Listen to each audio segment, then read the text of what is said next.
પૂરી.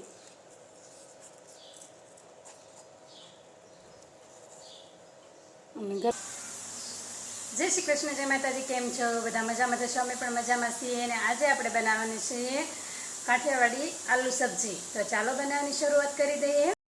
આલુની સબ્જી બનાવવા માટે તો મેં એક ટોમેટું લીધું છે. ટમેટાનું ડીટીયું આપણે હટાવી દઈશું અને તેના નાના નાના ટુકડા કરી લેવાના છે.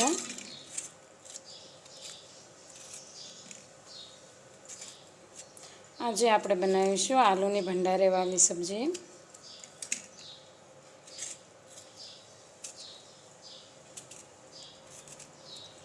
જે તમે ફરાળમાં પણ ખાઈ શકો છો. તેની સાથે આ એક મરચું છે, તેના પણ આપણે ટુકડા કરી લેવાના છે.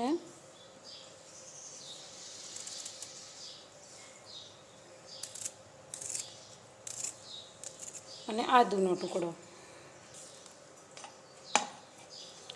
બધું મિક્સર જારમાં ઉમેરી સરસ એવી ગ્રેવી બનાવી લેવાની છે. તો ગ્રેવી આપણી સરસ રીતે થઈ ગઈ છે.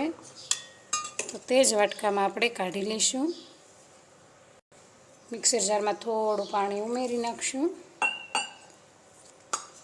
અને ઢાંકણું ફિટ કરીને આ બધું સરસ રીતે હલાવી નાખશું, જેથી કરીને ટમેટાની ગ્રેવી જે બધી ચોંટી છે ને તે આવી જાય.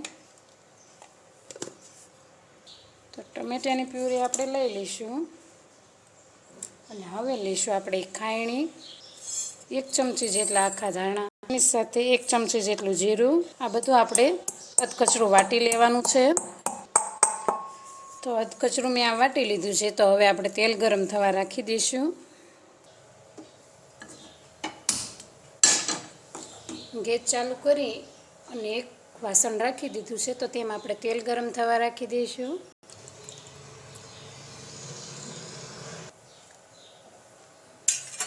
મેં અહીંયા 2 પાવડા તેલ ગરમ થવા રાખ્યું છે. તેલ આપણે ગરમ થઈ ગયું છે. તો તેમાં આપણે આ થોડા સૂકા મસાલા નાખી દઈશું. અડધી ચમચી રાઈ ફૂટી જાય એટલે જીરું નાખી દઈશું. વઘાણી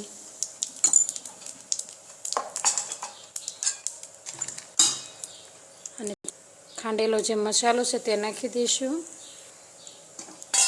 હવે આપણે આ જે પ્યુરી બનાવી છે તે ઉમેરી દઈશું.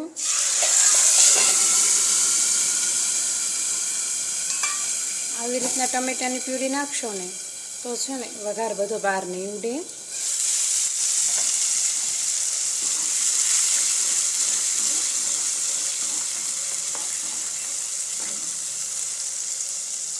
થોડી વાર માટે આ પ્યુરીને આપણે ચડવા દઈશું. સ્વાદ પ્રમાણે મીઠું નાખ્યું છે, હળદર, લાલ મરચું, ધાણા જીરું, આ બધું સરસ રીતે મિક્સ કરી લઈશું. અને આ મસાલાને છે ને આપણે તેલમાં ચડી જાય ને ત્યાં સુધી થવા દેવાના છે. તમે જોઈ શકો છો તેલ છૂટું પડવા લાગ્યું છે. તો તેમાં આપણે જરૂર પ્રમાણે પાણી ઉમેરી દઈશું.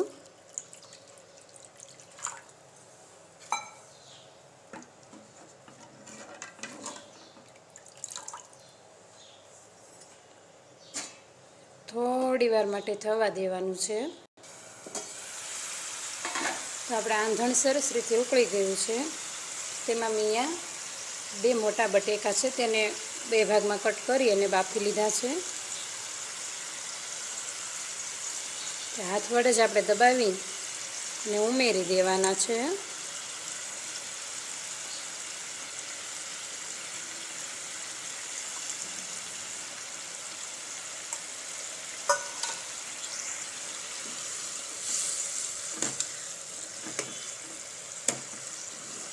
બટેકાને તમે ઈચ્છો તો ઝીણા ઝીણા ટુકડા કરીને પણ ઉમેરી શકો છો, પણ આવી રીતના વધારે મજા આવશે. થોડો કિચન કિંગ મસાલો, થોડી કસૂરી મેથી છે તે ઉમેરી દઈશું. જો તમારે ફરાળમાં શાક ખાવું હોય તો તમે કસૂરી મેથી ન નાખો ને તો તમે આ શાકને ફરાળમાં પણ ખાઈ શકો છો. તો સરસ એવું આપણું આ શાક તૈયાર છે બટેકાનું. હવે ગેસ આપણે બંધ કરી દઈશું.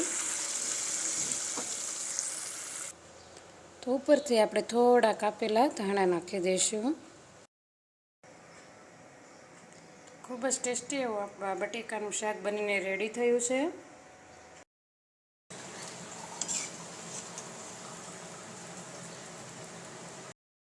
આપણે ગરમા ગરમ સબ્જીને પૂરી સાથે સર્વ કરીશું.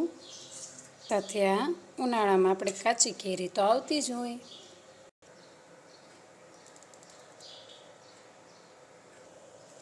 તો આપણે આ પૂરી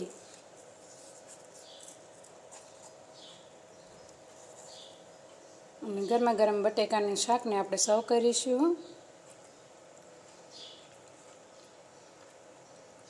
ખૂબ જ ટેસ્ટી એવું બનીને તૈયાર થયું છે. તમને અમારો આ વિડીયો પસંદ આવ્યો હોય તો લાઈક, શેર અને સબસ્ક્રાઈબ કરવાનું ભૂલતા નહીં.